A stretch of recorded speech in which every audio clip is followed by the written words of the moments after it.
Hi, thanks for watching. I'm Sarah. I'm a certified yoga teacher with over 20 years of experience. In this video, I'm going to give you an overview of the different styles of yoga out there so you have an idea of what to look for and how to find the best style that best fits your needs.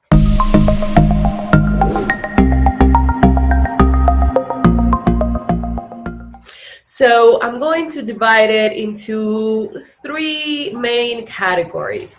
There's really a lot more than that, but when you're looking at schedules of online yoga studios, or when you're looking at YouTube videos, or you're looking for certain apps, they will mostly be categorized into you'll have three main choices.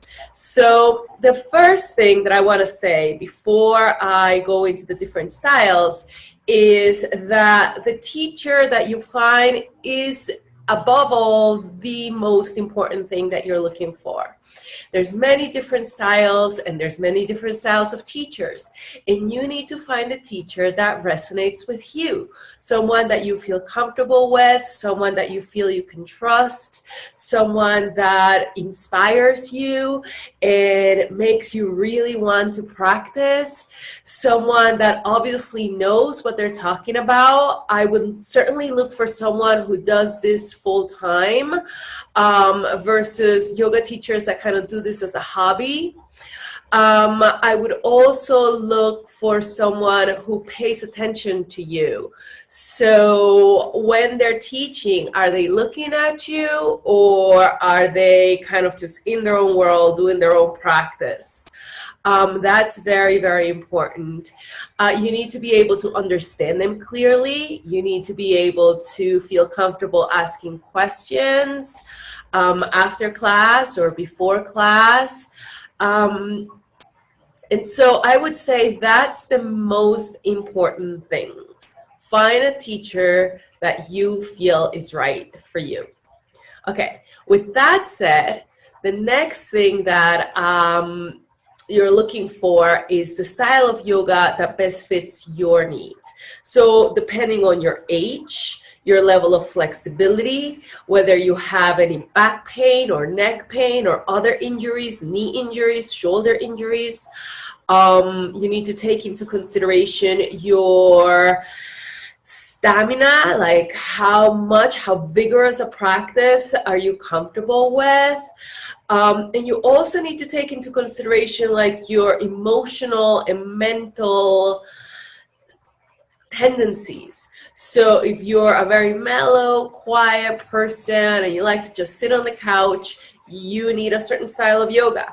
If you are a very hyper person and you like to run and you like to talk fast and you like to do and go, you need a completely different style of yoga. The goal of yoga is to bring you back to a balanced place.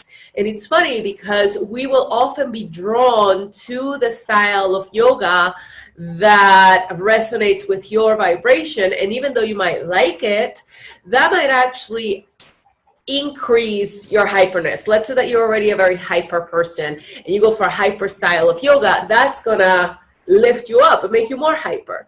Let's say that you are a very mellow person and you go for a very mellow style of yoga. Well, that's just gonna keep you where you are, and it's not really gonna change your energy levels and your attitude. So the teacher and where you're at. Those are the things that you need to take into consideration when finding the right style that works for you. With all that said, I would say there's three main styles that you're looking for. Number one is Hatha yoga. And there's a number of different practices and lineages that fit into this category. But the bottom line is they hold the poses statically most of the time.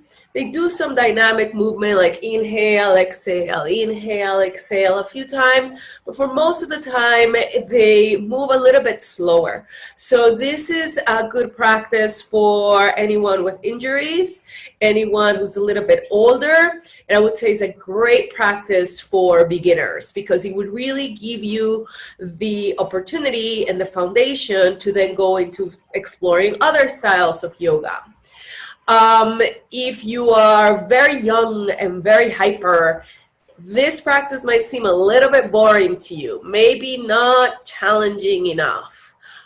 In which case I would say, okay, well, then let's use that energy that you have and let me introduce you to the second style of yoga. And that is the most common yoga that you will find out there. It's a style of yoga called Vinyasa, Vinyasa, Vinyasa yoga.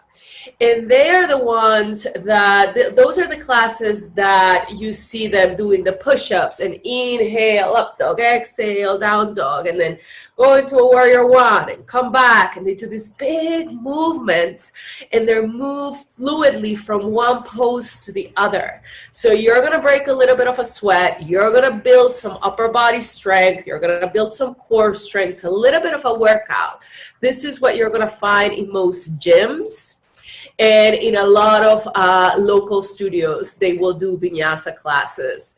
A lot of hot yoga studios where the room is heated, they will also do vinyasa classes. I'll talk about hot yoga at the end in a moment. But the style, these fluid, big movements, little bit vigorous practice, it's good for young people. If you are in your 20s and you're healthy and you like to run or bike or play sports, this is a style of yoga that's going to resonate with you because it's going to challenge you, and that challenge will help you to stay focused. You see, if you are young and energetic and you go to a hatha yoga class that's a little bit more mellow, you're going to get bored. You're not going to be motivated. You know, it depends on your personality, yes. But in general, this vinyasa style of yoga is good for people who like a more vigorous practice. I would definitely avoid vinyasa yoga if you have any major injuries because they're moving a little bit too fast to do the poses safely. And they don't pay a lot of attention to alignment most of the time. It depends on the class, it depends on the teacher, it depends on how they've been trained. But for the most part, if you're in a big group of 30, 40 people, they're not going to be paying attention to your alignment. They're moving simply too quickly to just get into the details as of how exactly the poses should be performed. And the third category that I want to talk about is Yin and Restorative yoga. Now, technically, those are two different styles, but I'm going to group them together because the feel of the class is the same, to the point that there's actually a little bit of confusion out in the world as to what exactly is Yin yoga and what exactly is Restorative yoga. I could explain that at length, but I need to keep this video short, so we're going to keep it simple and say to you, these are styles of yoga that put you in a pose and kind of leave you there for a while. In Yin yoga, it's usually 3 to 5 minutes. In Restorative yoga, it's usually 7 to 9 minutes.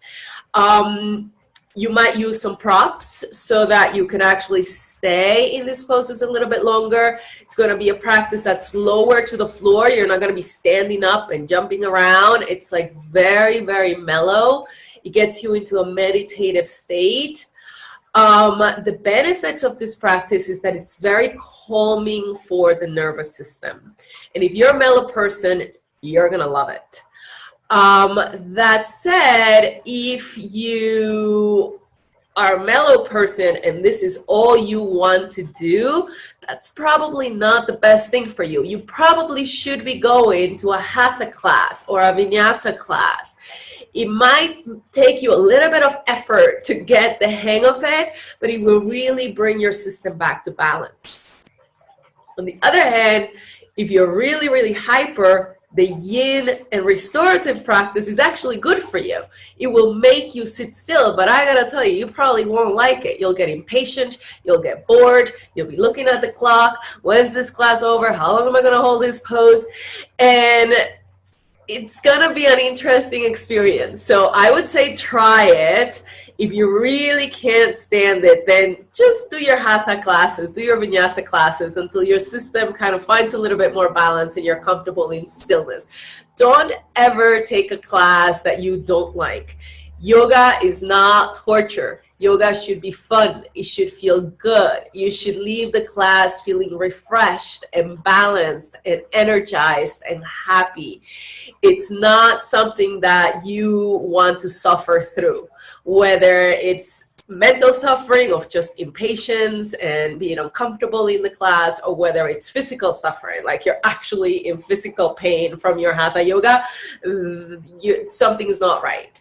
Yoga is not a workout. Yoga is a nurturing, a loving practice, and you need to accept where you are, love where you are, do what you can, and have a good time. And so those are the main three categories. Hatha yoga, the poses are held for longer periods of time. They move a little bit slower. It's good for people with injuries, for older people, and for beginners. You have Vinyasa yoga, which is the fast-moving workout style class, and that's really good for younger adults and people who are really hyper and need to work out some of that energy. And then you have the Yin and Restorative style, which is mostly meant to calm the nervous system. People who are very relaxed are going to enjoy it and be attracted to it, but it's not always in their best interest. They should probably be trying one or the other too. And people who are really hyper might not like it, but it's actually good for you. And on a side note here, I will add there's hot yoga. And any of these three different styles will often be taught in a hot room. I think the heat is wonderful. It feels good. It could help you with flexibility. I would say be mindful if you have any heart conditions or any, I would definitely be mindful with pregnancy. You probably don't want to do hot yoga classes if you're pregnant. I would say you need to be mindful of just any illness that lowers your stamina levels, because hot yoga is going to just take everything up to the next level. It will make you a little bit more hyper mentally, I find. You know, it's just a lot of stimulation for the system. But there's pros and there's cons. I would say try it. If you do try it, drink lots and lots of water before class and after class. If you feel good, then do it. If it doesn't feel good, then find something else. It's actually quite simple.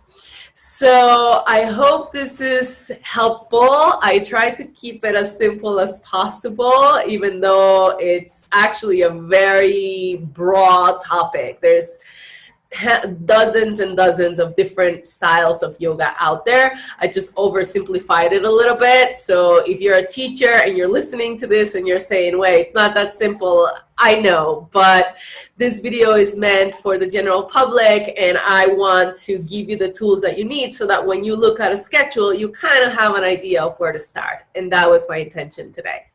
So thank you so much for watching. My name is Sarah. Have a blessed day. Namaste.